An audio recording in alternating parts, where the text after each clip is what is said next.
Nous allons nous lever et nous allons prendre nos Bibles dans 1 Timothée chapitre 3. 1 Timothée chapitre 3, versets 8 à 13.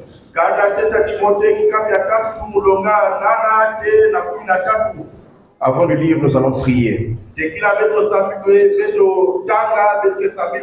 Dieu Tout-Puissant, glorieux notre Père Céleste, nous bénissons ton Saint-Nom pour la grâce que tu viens de nous accorder ce matin d'être ici dans ta présence.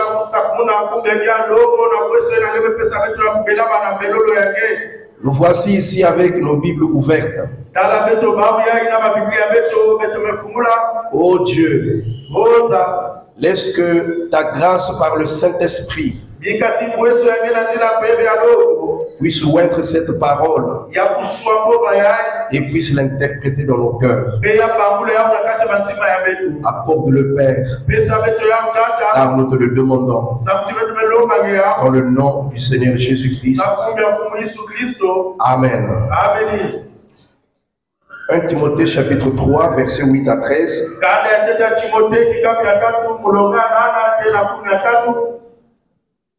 Les diacres aussi doivent être honnêtes, éloignés de la duplicité, des excès du vin, d'un gain sordide,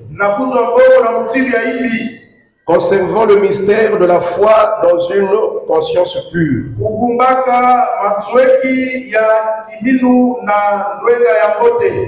Qu'on les éprouve d'abord et qu'ils exercent ensuite leur ministère s'ils sont sans reproche.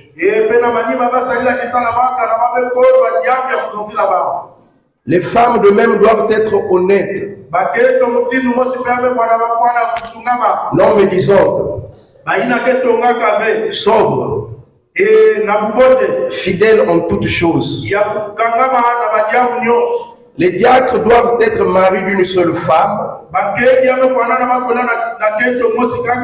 et diriger bien leurs enfants et leur propre maison. Car ceux qui remplissent convenablement leur ministère s'acquièrent d'un rang honorable et une grande assurance dans la foi en Jésus-Christ. Que le Seigneur ajoute ses bénédictions à la lecture de sa parole. Nous sommes en train de parler du placement des offices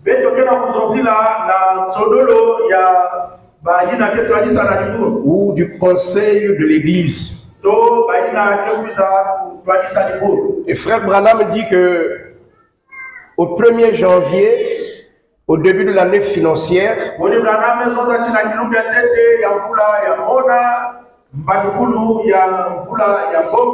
toutes les fonctions de l'office de l'Église prennent fin,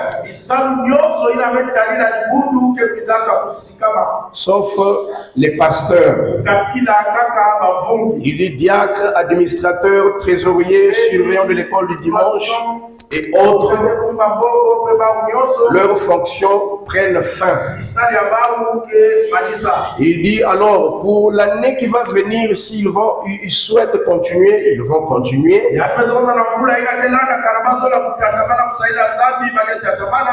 Ou s'ils veulent laisser la fonction, alors on élira quelqu'un d'autre à la place. Évidemment, c'est ce qui est arrivé avec nous cette année. Comme nous allons vous le présenter tout à l'heure, il y a eu des gens qui ont laissé la fonction et nous allons nommer d'autres personnes et nous allons vous les présenter si l'Église sera d'accord qu'on puisse les garder à ces postes proposés. Donc, les uns ont démissionné et seront remplacés par d'autres. Et les autres souhaitent continuer. Et tout ça, nous allons demander l'avis de l'Église qui a l'autorité de donner le pouvoir à quiconque d'exercer un travail dans la maison de Dieu.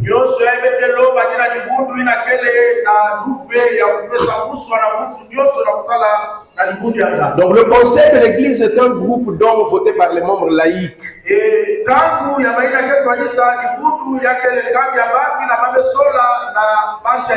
Pour accomplir des tâches bien précises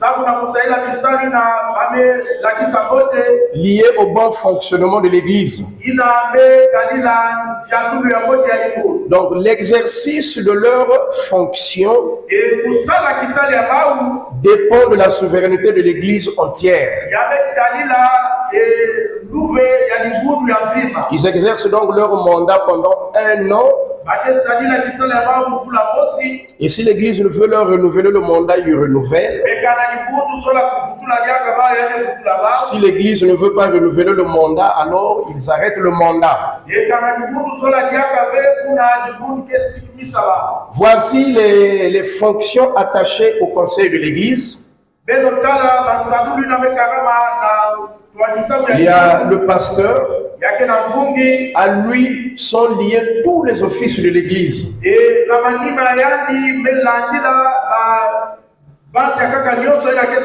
Il y a le pasteur associé que nous n'avons pas ici. Il y a les diacres. À eux sont liés les huissiers pour le maintien de l'ordre. Il y a les administrateurs. À eux sont liés les concierges et les techniciens.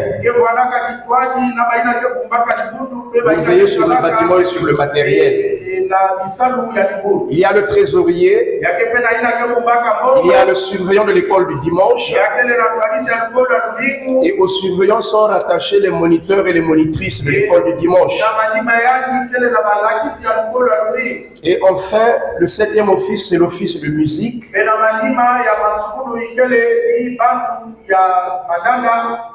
Là où sont rattachés tous les musiciens, les instrumentistes et les chantres. Donc voilà les fonctions qui travaillent dans l'église. Et Frère Branham dit que quand le pasteur sera prêt à mettre l'ordre, c'est-à-dire à placer des gens qui vont travailler, il dit prenez la meilleure personne. Et la meilleure personne, c'est pas quelqu'un qui a un beau visage. C'est pas quelqu'un qui est bien habillé. Mais la meilleure personne, c'est celle qui est baptisée du Saint-Esprit. Et ces offices devraient travailler avec harmonie, sous la conduite du Saint-Esprit. Et ils doivent travailler au maintien des principes de l'Église. Amen. Alors, tous ces offices fonctionnent comme un bloc de corps uni. Chacun dans sa fonction. Alors, nous avons vu que tous ces offices-là sont placés au moyen d'un vote. Et voter veut dire tirer au sort. Et ceux qui sont appelés à voter, ce sont les membres de l'Église. Ceux qui supportent l'Église par leur présence, leurs dîmes et leurs offrandes.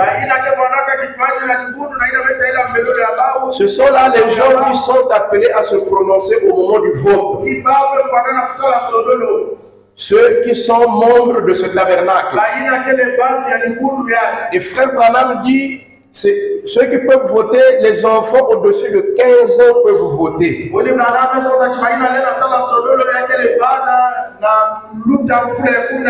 Donc à l'équipe électorale, ne comptez pas les mains des petits-enfants qui sont au-dessus de 15 ans.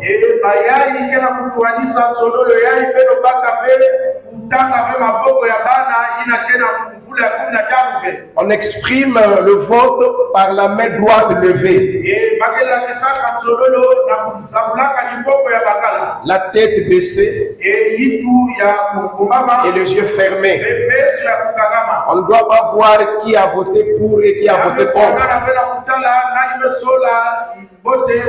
Juste la commission qui est déléguée pour compter les voix qui seront là pour compter. Frère Branham a tracé une procédure de vote. Il dit pour le vote, le conseil se rassemble d'abord.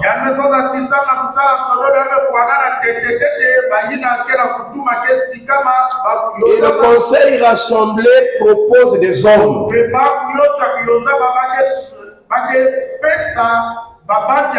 Mais ces hommes ne sont que proposés, ils ne sont pas encore choisis.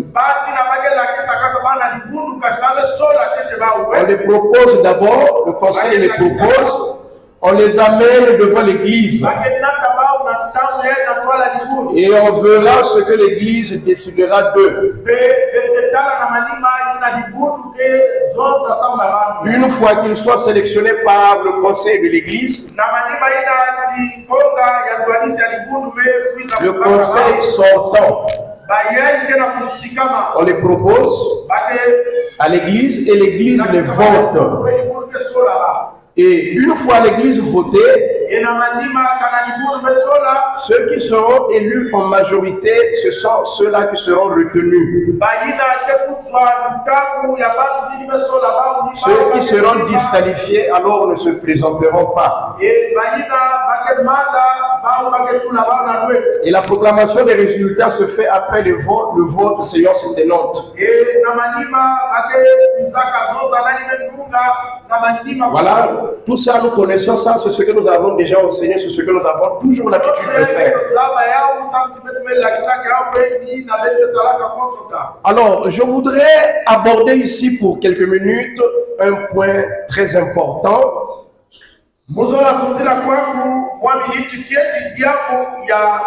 Juste avant que je ne termine et que nous puissions passer au vote. Est-ce que jusqu'alors vous avez compris comment se fait le vote? Comment se fait le vote?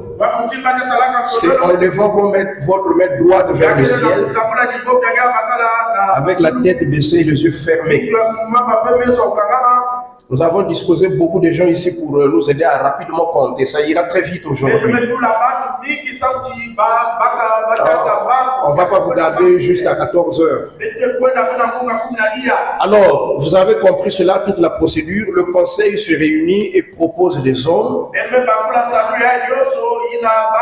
Puis, ces hommes proposés par le conseil sont présentés devant l'église afin que l'église qui est souveraine décide si oui ou non ils acceptent chacun de ces hommes-là. Alors, je voudrais donc aborder un autre point. C'est sur l'attitude après le vote. Parce que bien des fois, j'ai réalisé que nous ne maîtrisons pas cet aspect-là.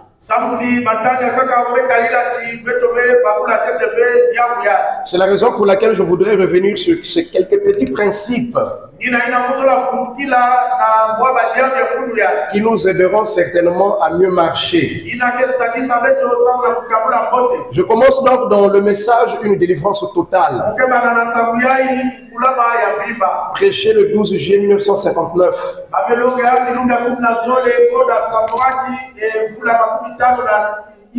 Nous allons prendre le paragraphe 27. Frère Branham dit: maintenant, il y a un groupe de fonctions dans notre église, tout comme nous allons la voir tout à l'heure. Diacre, administrateur, surveillant de l'école du dimanche, pasteur, selon l'ordre établi dans notre église. Écoutez. Et c'est vous-même qui avez élu les frères qui occupent ces fonctions. Et le pasteur. C'est nous-mêmes qui allons élire ces frères qui vont occuper ces fonctions. Moi, je suis simplement le surveillant général. Je suis là pour veiller à ce que tout se déroule bien. Et pour donner des conseils et ainsi de suite. C'est vous qui élisez votre pasteur, qui élisez vos administrateurs, qui élisez vos diacres, qui élisez chaque fonction qu'il y a dans cette église. C'est vous-même. Et c'est votre devoir de soutenir ces hommes. Voyez-vous, car ils commettront des erreurs. Ce sont des humains. Ce sont des mortels. Ce ne sont que des hommes. Et ils commettront des erreurs. Mais si le président des États-Unis commet une erreur,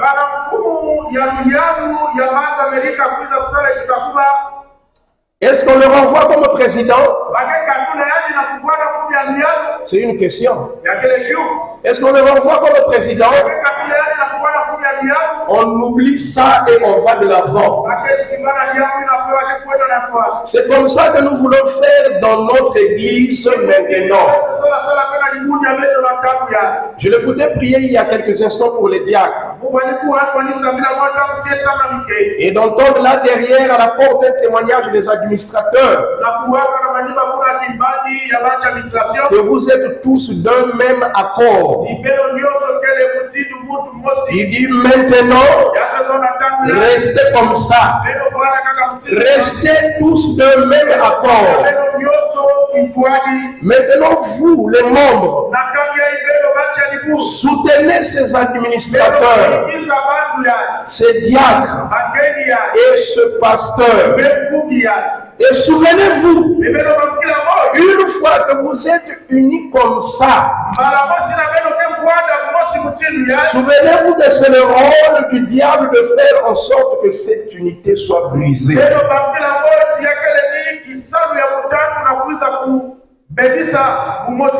Qui amène des zizanies pour essayer de briser les enfants de Dieu, c'est le diable. Il ne voudrait pas voir une église unie. Oh, ça l'a toujours été et ça le sera toujours. Mais vous, soutenez vos frères qui occupent ces fonctions. Ce sont des mortels. Dans l'exercice de leur travail, il se peut qu'ils fassent une erreur. Maintenant, s'il arrivait que quelqu'un, dans l'exercice de sa fonction, fait une erreur, quelle attitude devrait avoir le membre laïque? Dans le message de baptême du Saint-Esprit, prêché le 28 septembre 1958,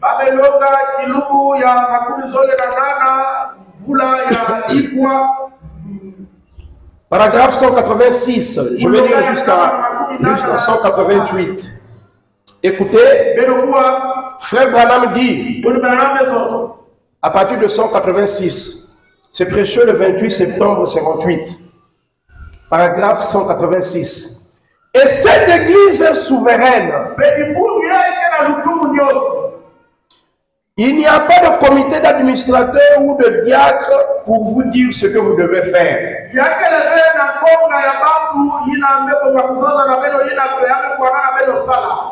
Cette église, par un vote de chaque membre, vous dira ce qu'il faut faire. C'est l'exacte vérité. S'il y a une décision, si vous n'aimez pas votre pasteur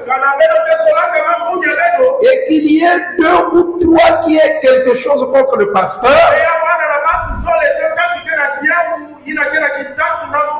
ils ne pourront pas se lever contre lui. Si ce sont des diacres ou des administrateurs, peu importe la fonction qu'ils remplissent, ils n'ont qu'une voix. C'est tout. Si c'est un assistant du pasteur, il n'a qu'une voix. Il n'est pas plus que le membre assis ici. Dites Amen. Un diacre, un administrateur, le pasteur, chacun de nous.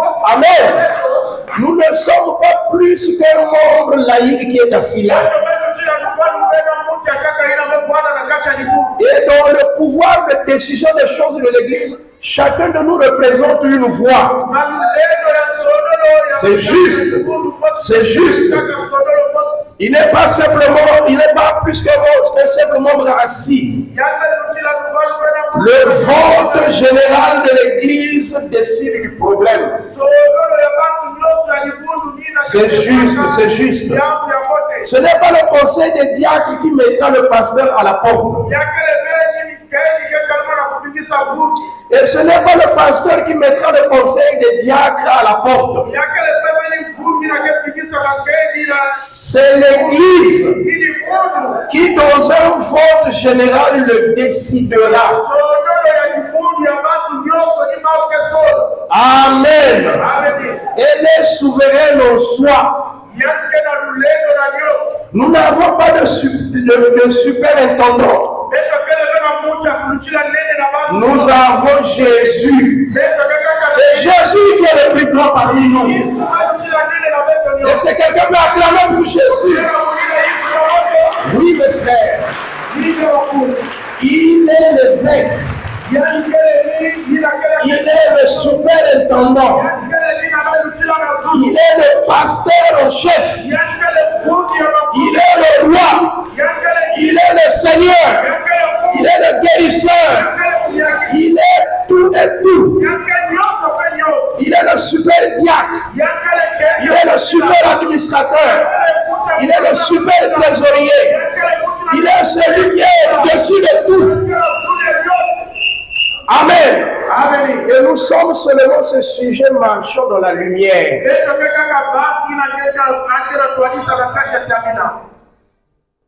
Gloire à Dieu. Alors, si dans l'exercice du travail d'un office,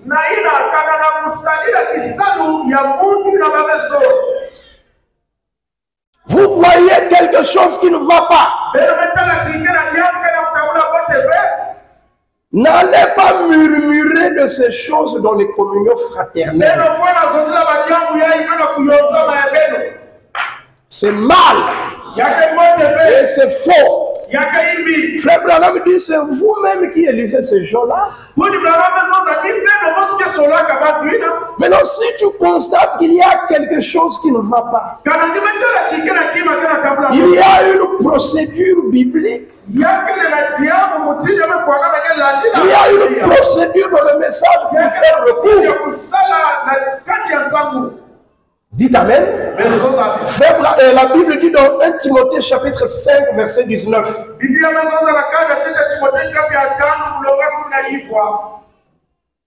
Ne reçois point d'accusation contre un ancien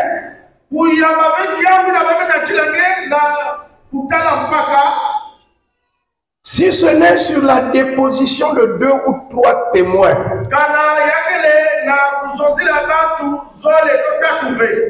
Et tous les gens qui font partie du conseil de l'église font partie des anciens de l'église. Les ministres qui prêchent l'évangile font partie des anciens de l'église. Et le pasteur est l'ancien au-dessus de tous ces anciens. Alors, si parmi tous ces anciens-là, depuis même le pasteur, jusqu'à tous ces anciens qui font partie de l'équipe dirigeante de l'église, vous voyez quelque chose qui ne va pas et que vous voulez exprimer une plainte, vous pouvez le faire, mais n'allez pas parler de cela dans les communions fraternelles. C'est votre droit légal. Dites Amen. C'est le droit légal de l'Église de s'exprimer quand il y a un ça ne va pas. Mais comment s'exprimer? C'est pas dans les communions fraternelles. Et raconter des choses qui polluent le corps. Non. Frère Branham dit, donc nous avons lu que tu ne dois pas recevoir l'accusation qu'on fait d'un ancien si tu n'as pas le témoignage de 2 ou 3 témoins. Amen. Alors, qu'est-ce qu'un témoin? Dans le témoignage d'un vrai témoin,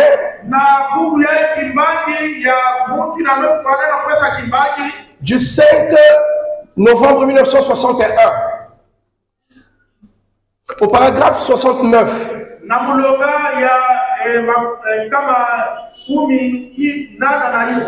Frère Branham dit, et un témoin, c'est quelqu'un qui a vu quelque chose, qui sait que la chose est vraie et qui est appelé pour rendre témoignage.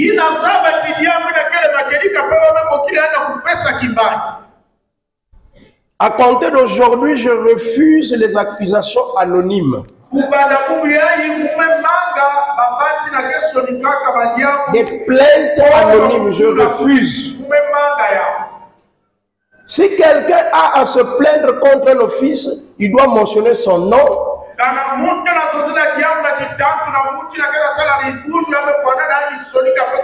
Et nous allons l'appeler devant l'office.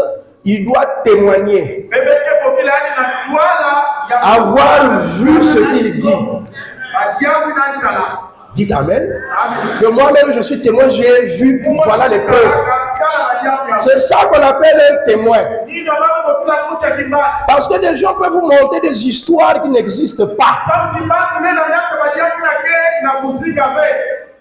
On ne peut pas fonder un témoignage sur des soupçons. Un témoignage doit avoir des preuves palpables. Puisque le bruit s'est répandu que les administrateurs ont bouffé l'argent du groupe.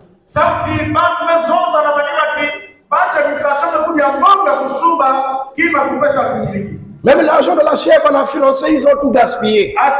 C'est ce qui se raconte parmi nous. C'est mal.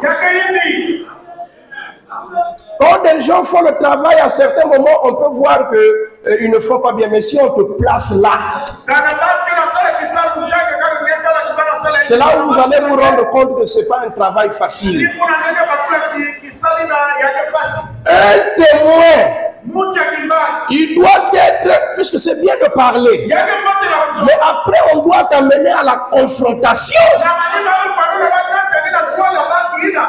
Tu dis du mal d'un frère, tu dis du mal d'une sœur, mais sois courageux quand tu t'amènes devant la personne et que tu répètes les mêmes choses.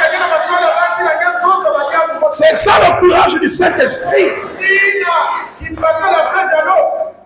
Moi, personnellement, je n'aime pas recevoir des accusations sans amener la confrontation. Et aujourd'hui, retenez-le, aujourd'hui, 7 janvier 2024, je refuse les plaintes contre un office. Si vous qui écrivez la plainte, vous n'êtes pas capable de venir devant l'accusé et de témoigner. Frère Branham dit un témoin. C'est quelqu'un qui a vu quelque chose, qui sait que la chose est vraie et qui est appelé pour rendre témoignage. On va l'appeler frère, viens témoigner ce que tu m'as dit là. Bon.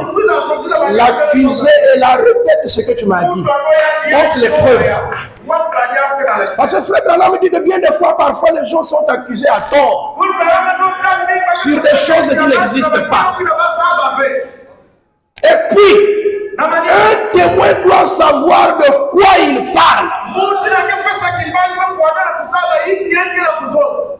Il ne doit pas dire, il ne doit pas être quelqu'un qui dit, on m'a raconté telle chose. Là, vous n'êtes pas un témoin. Puisque toi, on t'a seulement dit. Alors, qui te dit que celui qui te l'a dit a la véracité? Il doit lui-même être témoin.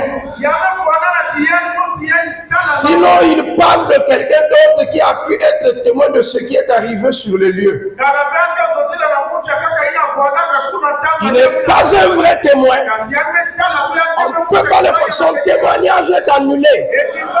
Parce que son témoignage n'a pas de preuves. Je répète qu'on ne peut pas baser des plaintes sur des soupçons.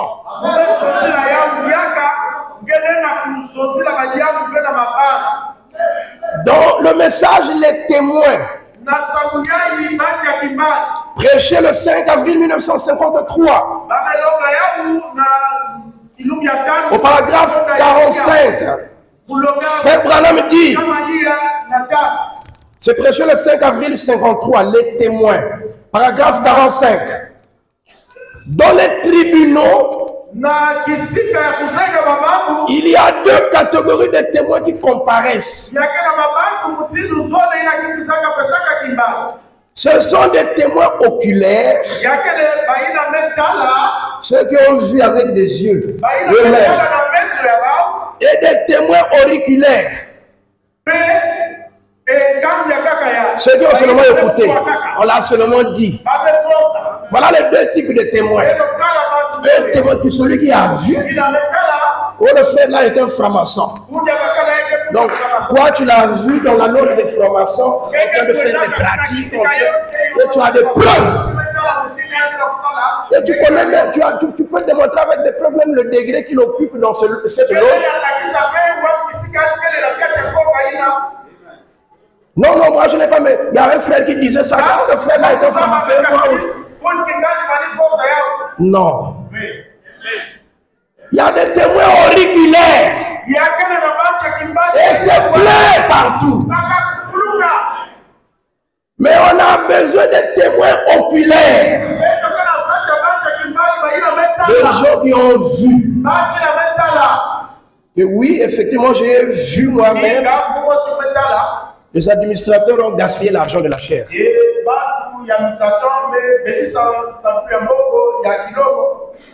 J'ai des preuves que les diacres n'ont pas bien travaillé. Et après, ils te montreront les preuves qu'ils ont travaillé. Ils ont un rapport bien dressé, le nombre de gens qu'on a baptisés, le nombre de malades visités, les aides apportées aux gens, les prières, les guérisons, tout est dans un rapport. Durant tout le travail de l'année.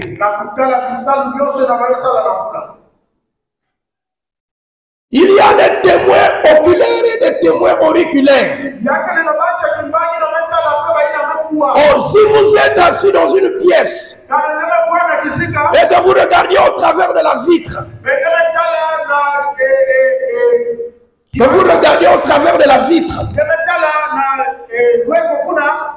et que vous voyez un accident, votre témoignage, votre rapport n'est pas valable. Parce que vous regardiez à travers d'un vitre. Vous devez être là même prêt pour savoir réellement de quoi vous parlez avant de pouvoir venir témoigner.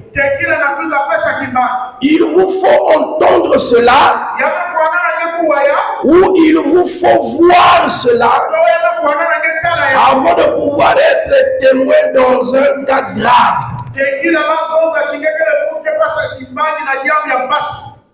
Vous devez avoir comment dirais-je, un témoignage palpable, vivant. Les gens racontent des histoires et des scénarios. Et les chrétiens d'aujourd'hui, mal affermis, sont portés dans ces choses-là. Récemment, j'ai écouté une histoire qui m'a fait rire. Des gens ici dans l'église racontaient, puisque la nouvelle est arrivée même jusqu'en Kaï, m'a dit où là-bas. Puis il y a quelqu'un depuis là-bas qui m'avait appelé. Non, j'ai écouté ceci, mais j'avais déjà écouté ça ici. Le pasteur a une femme païenne. Ils ont même eu un enfant, une fille. Et le pasteur est allé dans un garage de mécanique pour donner l'argent à cette femme. Parce qu'il avait acheté la voiture à cette femme, une voiture qui fait taxi. Et la voiture, la batterie s'était abîmée. Et il est allé donner l'argent pour la batterie. Et il discutait avec cette dame-là. Et le chef de garage était un frère dans le message. Lui, il connaît le pasteur, mais le pasteur ne le connaît pas. Et il le voyait comme c'est le pasteur. Donc c'est ça. Il faut venir donner l'argent de la bouillie, l'enfant. Il n'y a plus des habits et tout. Il discutait là au garage. J'ai dit, ah bon? Moi j'ai une fille, mais je cherche une fille. Amenez-moi pour que je récupère ma fille. C'est terrible. Et ce mensonge-là, les gens ont pris ça. Et ça se racontait. Et c'est arrivé loin. Et une soeur qui était en Caï, qui priait avec nous, qui est là-bas, elle m'appelle. Ah, pasteur, j'ai écouté une nouvelle. Je me suis mis à rire. Je dis, ben ça, c'est le baliverbe, là. Mais c'est très facile pour les gens de croire des faussetés.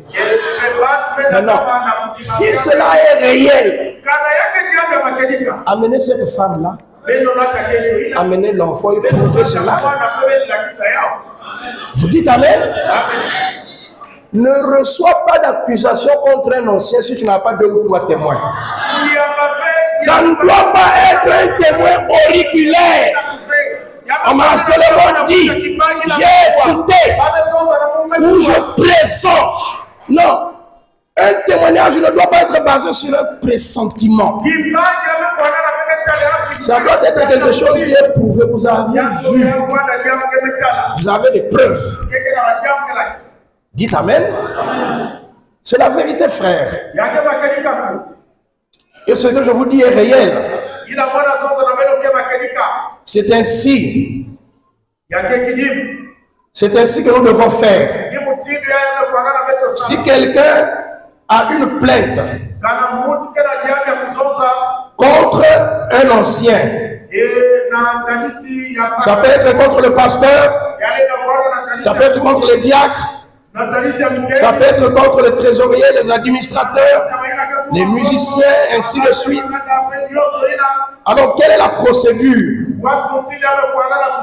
Je vais lire Frère Branham dans Hébreux chapitre 7. Je vais bientôt terminer.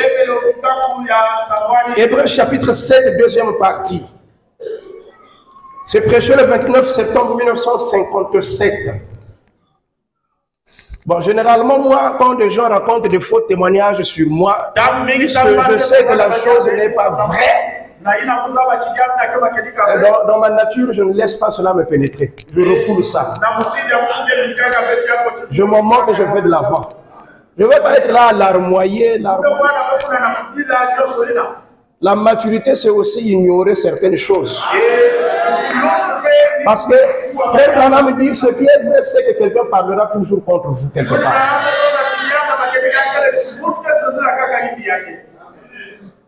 Et celui qui parle contre vous, lui aussi, il y aura quelqu'un qui parlera contre lui quelque part. Un homme est venu voir Frère. Ah, Frère Branham! J'étais quelque part, j'ai vu un frère, un prédicateur devant le public, il t'a dépiécé. Il a dit que tu es un magicien, tu es un hypocrite. Réagis. Réagis, Frère Branham. Branham a regardé ce frère-là.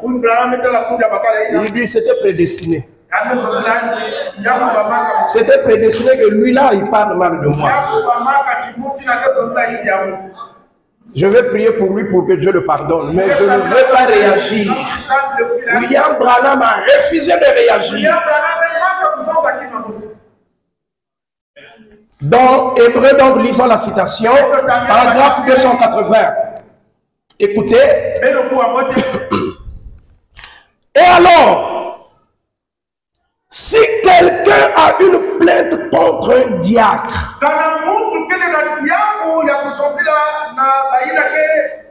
soit contre le diacre, soit contre quelqu'un dans l'église. Quelqu'un dans l'église, là, c'est des gens qui font office.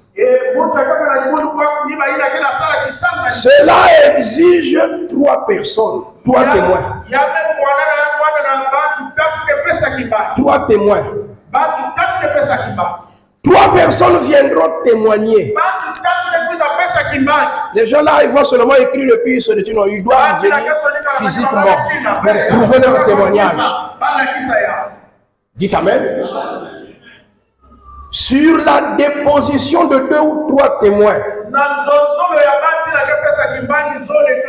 venez dire au pasteur qu'il y a un sujet de plainte contre un diacre.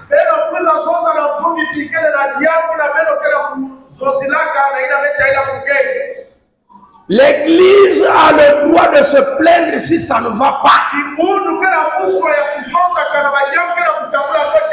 La souveraineté amène chaque membre. Là où il voit qu'il y a un, ça ne va pas, il peut se plaindre. Vous dites amen à cela. Et les plaintes, quand ça ne va pas, c'est aussi la parole. Mais la manière de se plaindre, auprès de qui allez-vous amener votre plainte? Si tu remarques qu'un office ne travaille pas bien, tu as le droit de te plaindre. C'est la règle de la souveraineté. Mais auprès de qui tu vas aller te plaindre? Frère Branham dit, venez dire au pasteur. Amenez votre plainte chez le diacre? Non. Amenez votre plainte chez un frère ou une soeur? Non. Amenez la plainte chez qui? Chez le pasteur. Il y a sujet de se plaindre contre un diacre. Alors s'il y a un sujet de plainte contre un diacre, comme quoi le diacre n'est pas un homme droit, un homme parfait, il doit être sans reproche pour exercer la fonction de diacre. Il doit donc être trouvé sans reproche. Et si cette assemblée découvre que ce diacre, ou cet administrateur, ou ce trésorier, ou ce moniteur de l'école du dimanche, ou quiconque fait partie de ce conseil, qui ne fait pas bien son travail, alors que quelqu'un se fasse accompagner de 3 personnes et qu'il rapporte la chose au pasteur. À compter d'aujourd'hui, refuse les gens qui viennent parler auprès de toi des offices. Refuse ça. Tu n'es pas la personne appropriée. Lui qui se plaît, ça veut dire qu'il a vu. Il a des preuves, qu'il amène ses preuves chez le pasteur. C'est ce qui est écrit. Il se fait accompagner au moins de 3 personnes. Ils vont rapporter chez le pasteur l'accusation. On demanderait à ce diacre de rester à la maison ce soir-là. Et ensuite, le pasteur viendra et réunira l'assemblée et communiquera l'objet de la plainte. Il dira, assemblée, tel diacre ou tel administrateur ou tel, voilà ce qu'il a fait, voilà. Les preuves sont là. Et si l'assemblée vote que le diacre doit continuer, malgré la faute qu'il a faite, on présente cette faute-là devant l'église et on demandera à l'église qu'il a élue s'il veut que ce diacre continue ou pas. Si on vote que le diacre doit être démis de ses fonctions, on élira un nouveau diacre le soir même.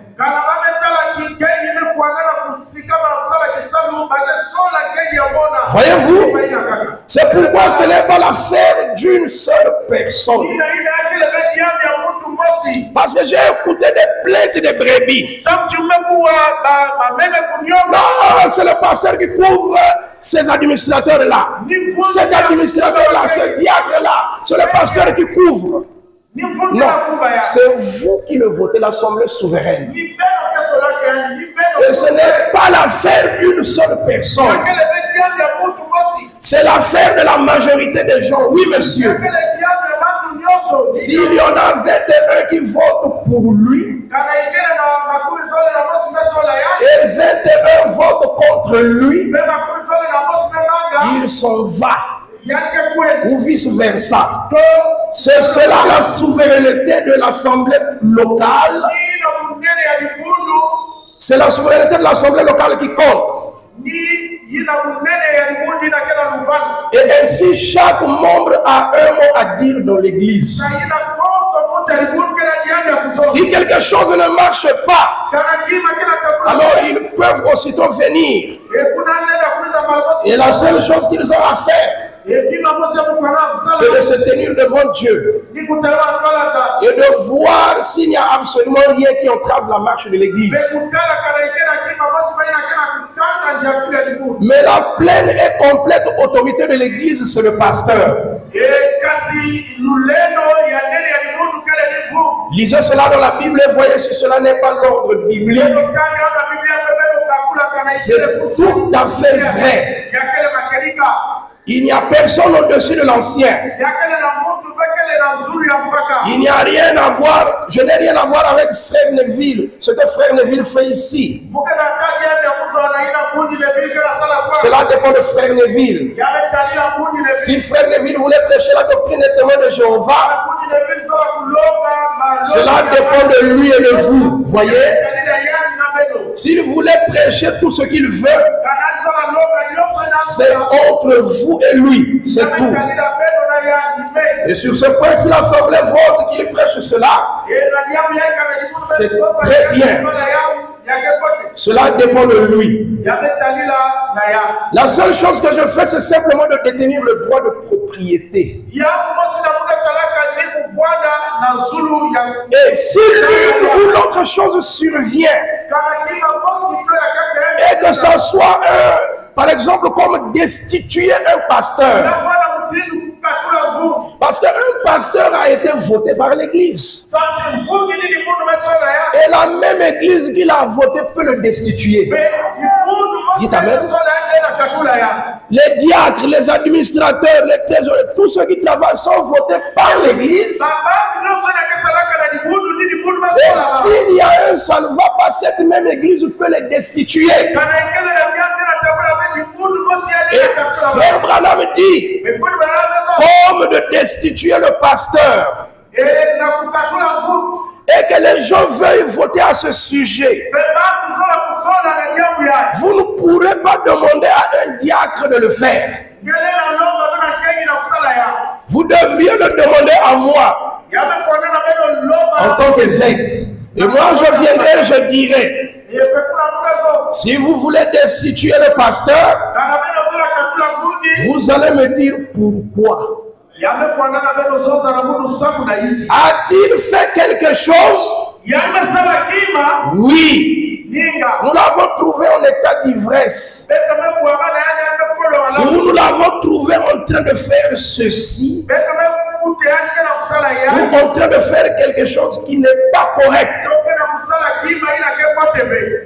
Avez-vous 3 témoins pour cela? Oui. Ces témoins doivent d'abord être éprouvés. Ne reçoit point d'accusation contre un ancien si ce n'est sur la déposition de 2 ou 3 témoins, et qu'il soit premièrement éprouvé en cas de grief contre un ancien. Ensuite, vous devez jurer. Le frère qui va faire la plainte, là, je vais prendre la Bible. Il va mettre sa main sur la Bible pour jurer que sa plainte, là, c'est des faits réels. Dites Amen. Est-ce que vous dites Amen? Je vous ai dit que cette année ici, je serai un peu drôle. Le témoin doit jurer que son témoignage a des preuves palpables et réelles. Pas des imaginations. Comme une histoire que j'ai écoutée hier. Quand je t'ai regardé, je me suis souvenu. Quelqu'un était en train de raconter que divin, ici, là, le prédicateur est un sorcier. Et il le dit avec conviction à des gens de l'église ici. C'est du n'importe quoi. On ne le voyait pas comme il est là, c'est un sorcier. Je dis, mais il y a quelque chose qui ne va pas avec la tête des gens. Amenez-le qu'il jure sur la Bible. Si son témoignage est vrai, que les bénédictions de la Bible soient sur lui. S'il est en train de rendre un faux témoignage, que les malédictions de la Bible tombent sur lui. C'est comme ça qu'on va discipliner chacun de nous, les uns et les autres. Quand le témoin jure, ensuite vous devez jurer que vous avez vu la chose. Et prouver que vous l'avez vu. Tu jures en déclarant.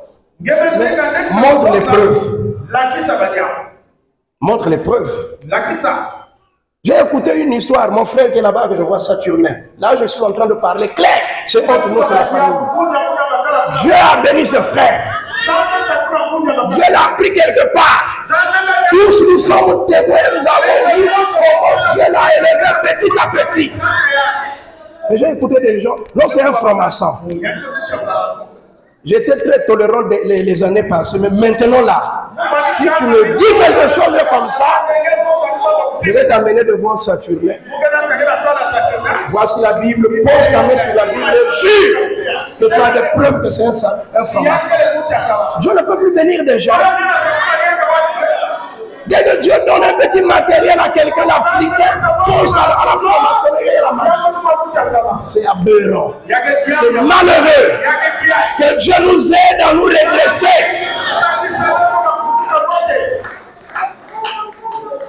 Le témoin doit jurer qu'il a vu la chose et il doit prouver qu'il l'a vu. Alors si vous l'avez vu et vous avez apporté des preuves, ce péché sera réprimandé publiquement pour montrer que c'est mal. Alors on demandera: Église, voulez-vous changer de pasteur? Après qu'on ait réprimandé le mal là. Ça peut être le pasteur, un diacre, un administrateur, le trésorier, un moniteur de l'école du dimanche, un ministre, quelqu'un qui fait l'office. Dites Amen. Cette parole ici est au-dessus de nous tous. Si on a prouvé avec 3 témoins que le fait est réel, on va amener cette personne devant l'église. Parce que c'est l'église qui l'avait voté. C'est l'église qui peut l'enlever ou le maintenir. Dites Amen. Voulez-vous changer de pasteur? Et si par le vote de l'Assemblée, le vote dit On lui pardonne et on le laisse continuer. C'est ce qui doit être maintenu. Malgré l'erreur qu'il a fait. Dites Amen. Les gens disent, nous pardonnons et nous voulons qu'il continue. Il va continuer. Vous voyez, n'est-ce pas juste? N'est-ce pas là la manière assez correcte de diriger une église? C'est ce que la Bible dit. Nous n'avons pas d'évêques ni de surveillants, de conseillers, tout cela qui établissent un tel qui ont une grande autorité. Nous n'avons pas dans l'église quelqu'un qu'on a établi qui a une grande autorité. Il n'y a personne qui ait l'autorité sinon le Saint-Esprit. Et cela est vrai. C'est lui qui fait le changement. Et nous le considérons comme étant la majorité des voix. Là où il y a la majorité des voix, c'est là où il y a le Saint-Esprit. Le choix que font les gens, quand les gens votent en majorité quelque chose, ce qui est voté en majorité, c'est ça le Saint-Esprit, suivez ça.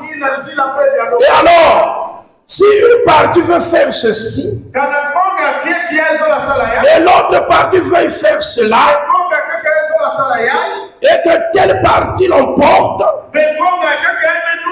la partie qui perd, que faut-il alors? Il se rallie aux autres en disant, nous étions dans l'erreur. Nous irons droit de l'avant parce que c'est le Saint-Esprit qui a fait ce choix. Voyez-vous, cela est tout à fait correct. Est-ce que c'est clair? Quand on fait les votes, lesquels sont pour? Les gens lèvent les mains. Lesquels sont contre? Les gens se prononcent. Frère Branham dit, là où il y a la majorité des votants,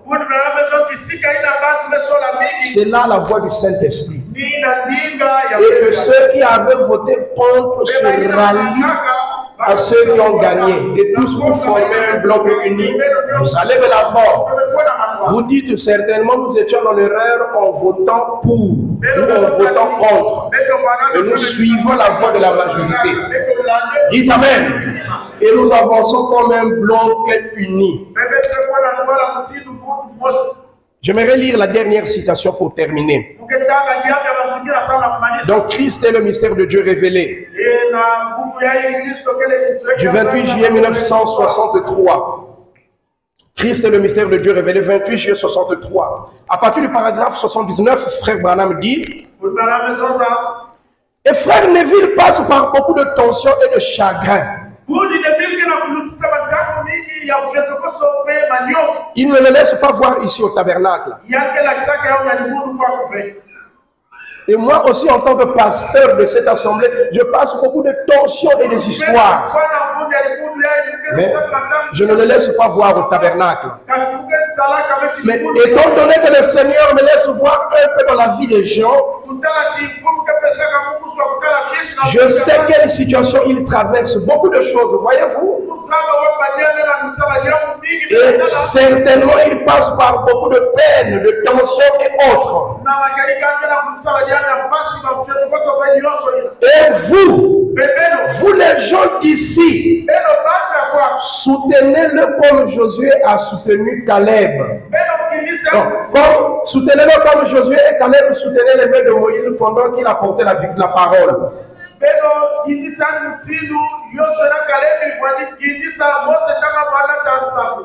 Par-dessus tout, aimez-vous les uns les autres.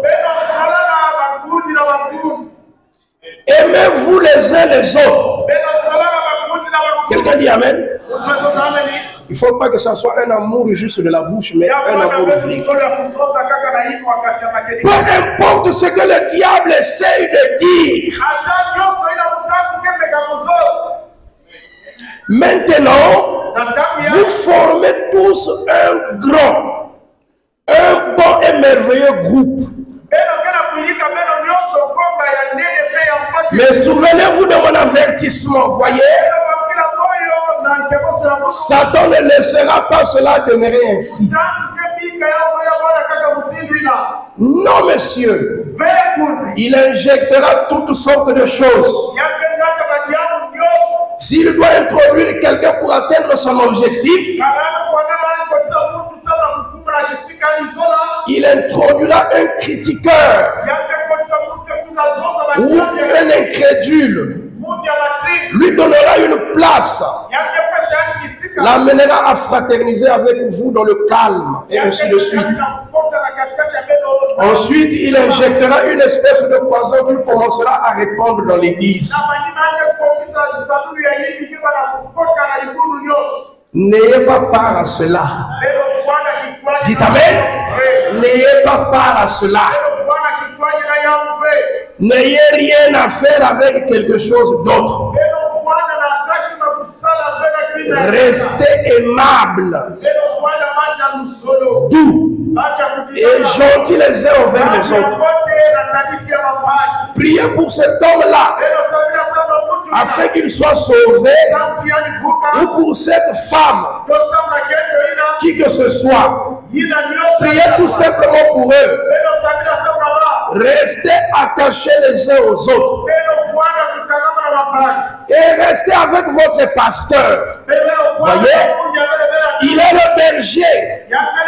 Et respectez-le. Il vous conduira jusqu'au bout.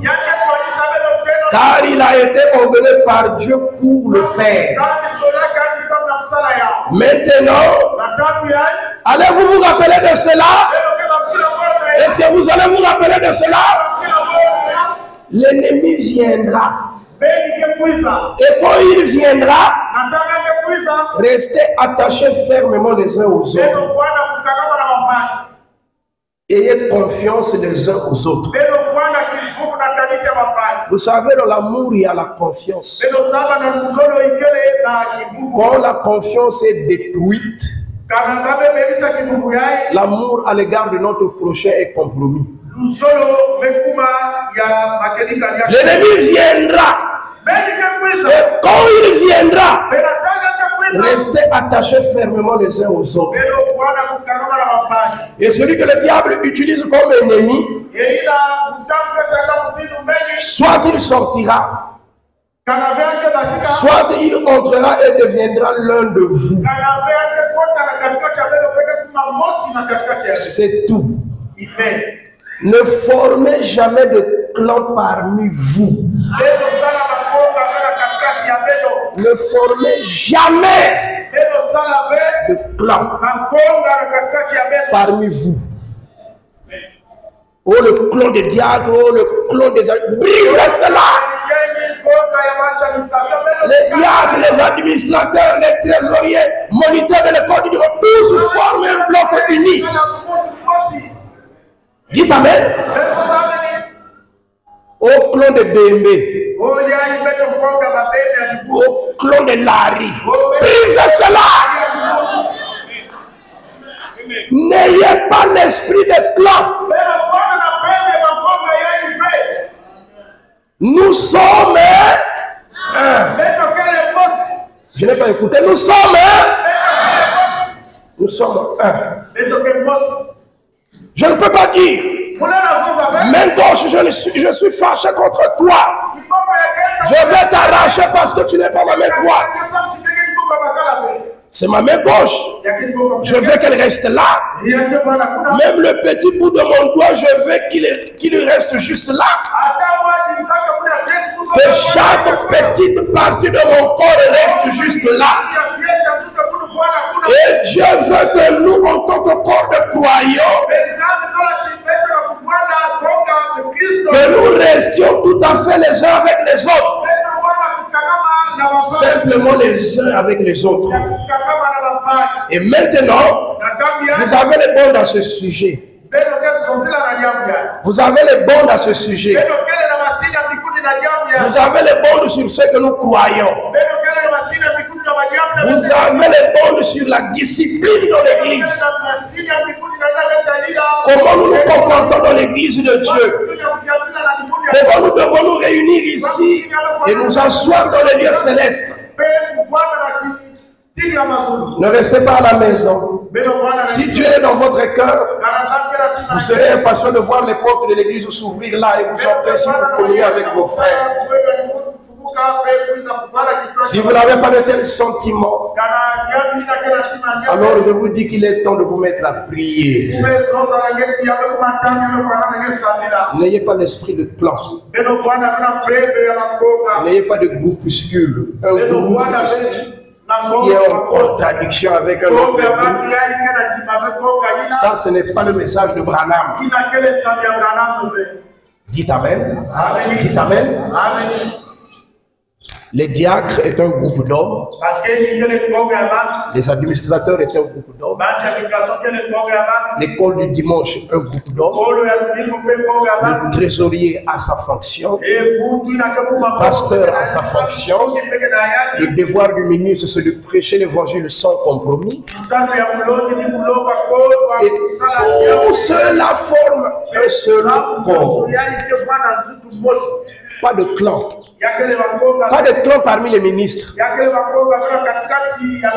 Non, tel prédicateur avec l'autre prédicateur, ça ne marche pas.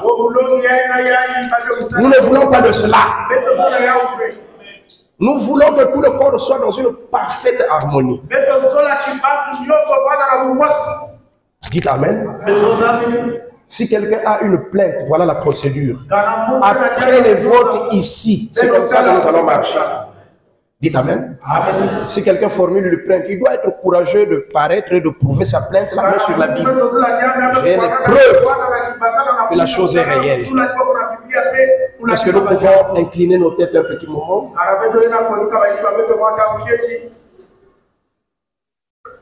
Dieu notre Père Céleste, nous voulons remercier ta grâce par la direction du Saint-Esprit de nous avoir rappelé ces choses qui sont si capitales et fondamentales pour nous, Père.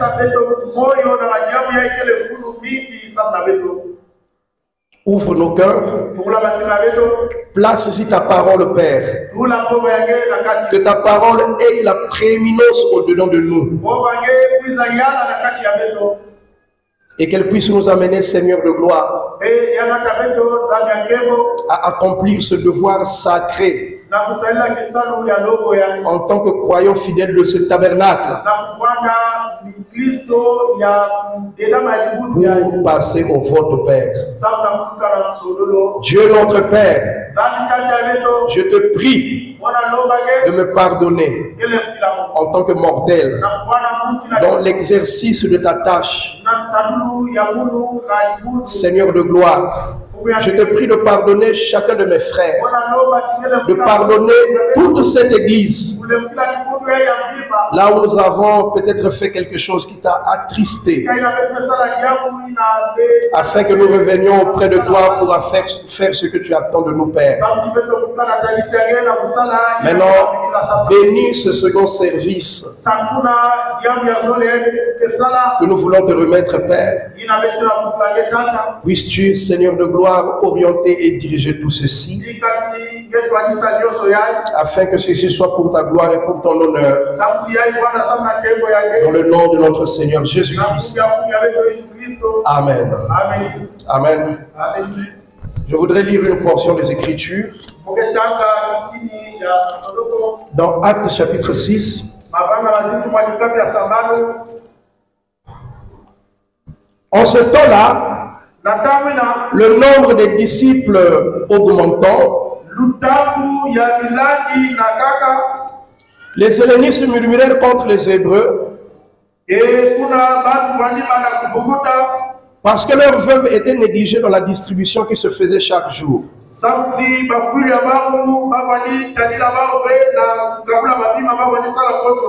Les 12 convoquèrent la multitude des disciples et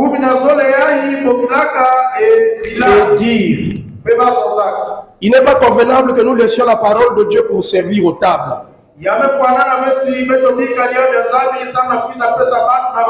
C'est pourquoi, frère, choisissez parmi vous 7 hommes de qui leur rendent un bon témoignage, qui soit plein d'Esprit Saint et de sagesse, et que nous chargerons de cet emploi.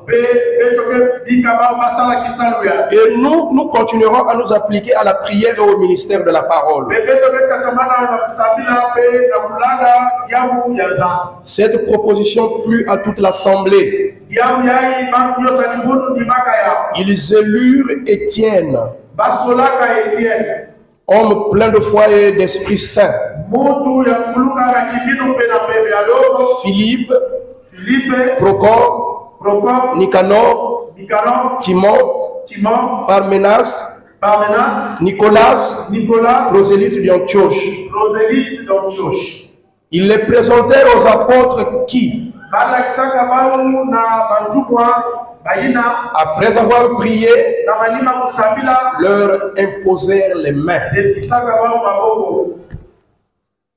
Alors, nous allons passer donc au vote. Je m'en vais vous lire les décisions du Conseil.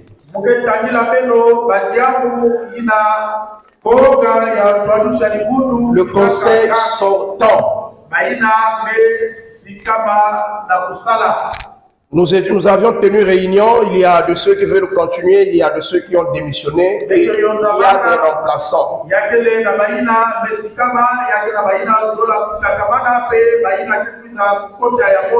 Alors, le frère Noé Ngouma, il est où?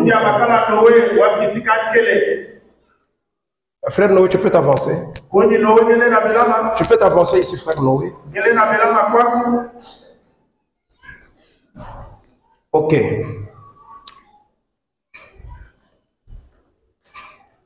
Le frère Noé que voici, il a été trésorier de notre église pendant combien de temps, frère Noé? 24 ans. 24 ans. Nous étions des gamins lorsque nous avions cru, nous l'avons trouvé là en train d'exercer. Et nous n'avons jamais entendu quoi que ce soit autour du frère. Il a servi 24 ans. Dernièrement, je suis allé chez lui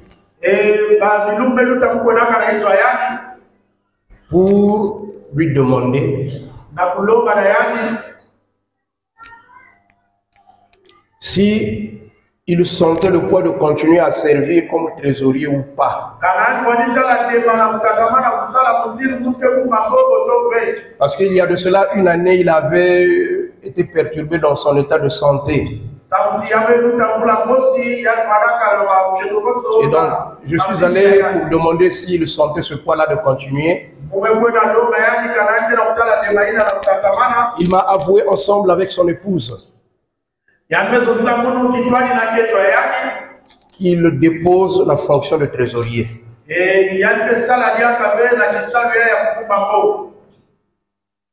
Il ne veut plus être trésorier. Mais il veut plutôt travailler en tant qu'administrateur. C'est un groupe d'hommes. Et là, il n'aura pas assez de charge, mais la charge de trésorier est tellement lourde. Il dit, pasteur, j'ai porté cette charge pendant 24 ans. Je crois que je voudrais bien laisser la place à quelqu'un d'autre. Et il sort indemne de sa fonction. Non, ça mérite les acclamations.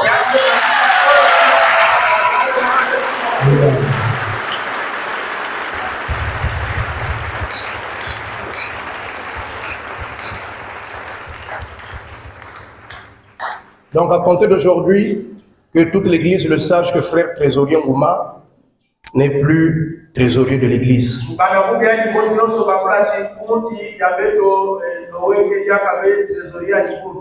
Le conseil réuni a proposé un jeune homme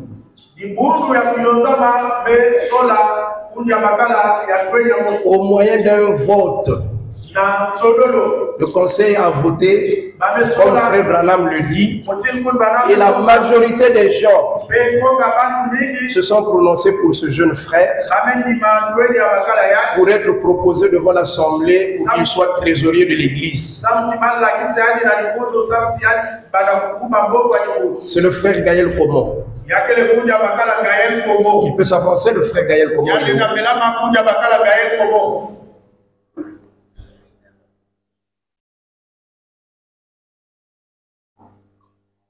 Que l'équipe électorale soit déjà en place. Nous allons bientôt démarrer avec les votes.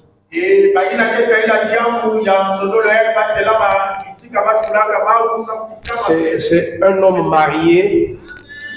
Son épouse, c'est la sœur Chinelle. C'est lui qui est proposé pour être le nouveau trésorier de l'Église. Nous allons voir qu'est-ce que l'Église pensera de cela tout à l'heure.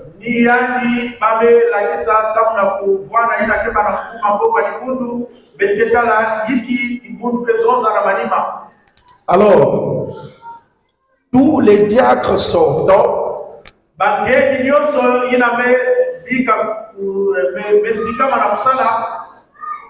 ils se sont prononcés comme voulant continuer à servir au diaconat.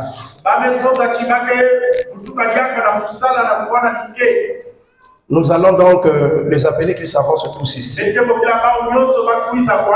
Frère Victor Mpassi, frère Mokuta Martasio, frère Nzila Noé, frère Moïle Yannick, frère Keletela Arsène, Wampo Kérubin, Bitsindou Parfait, Bikindou Rock, Bourangon Landry. Donc 9 diacres. Tous se sont décidés. Mettez-vous tous juste là, ok? Que le peuple vous voie. Voilà l'équipe des 9 diacres qui ont travaillé pendant toute l'année passée et qui veulent continuer. Ok.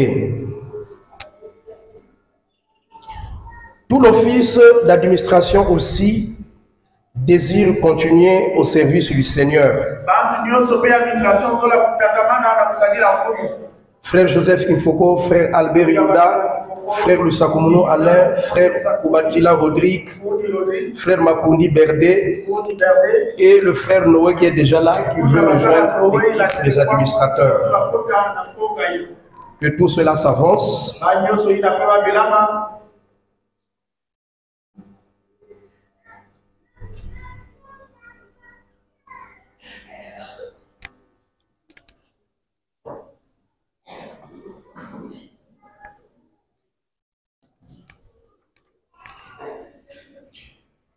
Ok.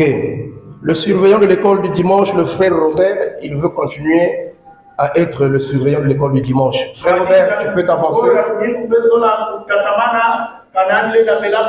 Frère Robert, soyez un peu proche, puisque vous savez que nous sommes en train de vous faire appel.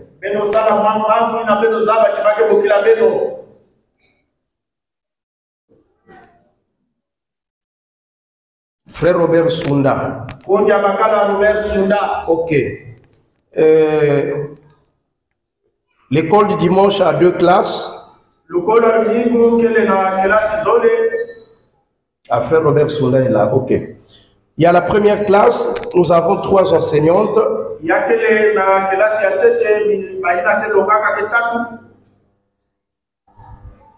La sœur Ndoulou Bernadette. Le frère la sœur Kouyelekesa Laetitia. Et la sœur Mangoukou Koren.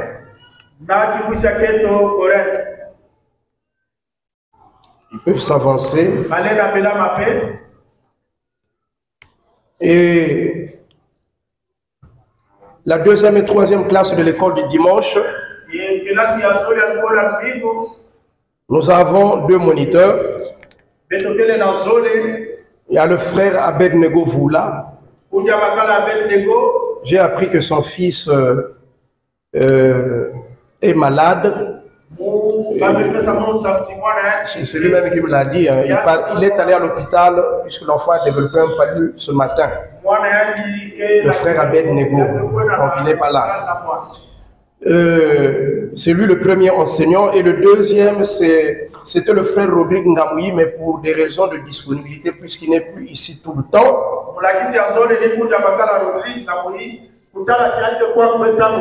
Alors le conseil de l'église a proposé à sa place un autre frère. C'est le frère Passi Trésor. Il peut s'avancer. Il fera partie. Oui. Nous avons préparé pour les élections. Il n'y a pas de problème. C'est bon. Donc voilà, le frère Passi Trésor, il sera aussi l'un des moniteurs de l'école du dimanche. C'est un frère qui est à l'équipe des dents. Il aspire aussi au ministère de prédication. Et il va enseigner l'école du dimanche. Et prêcher ici aussi dans les jours à venir, Dieu voulant. Alors nous allons maintenant passer au vote. Le conducteur de chant, c'est Frère Médard qui conduisait ici là. Oui, tu peux revenir faire chanter quelques chants ou peut-être mettre des spéciaux, je ne sais pas comment vous vous êtes organisés. On attend quelques minutes que les résultats soient compilés pour que nous puissions vous les présenter et lever le service.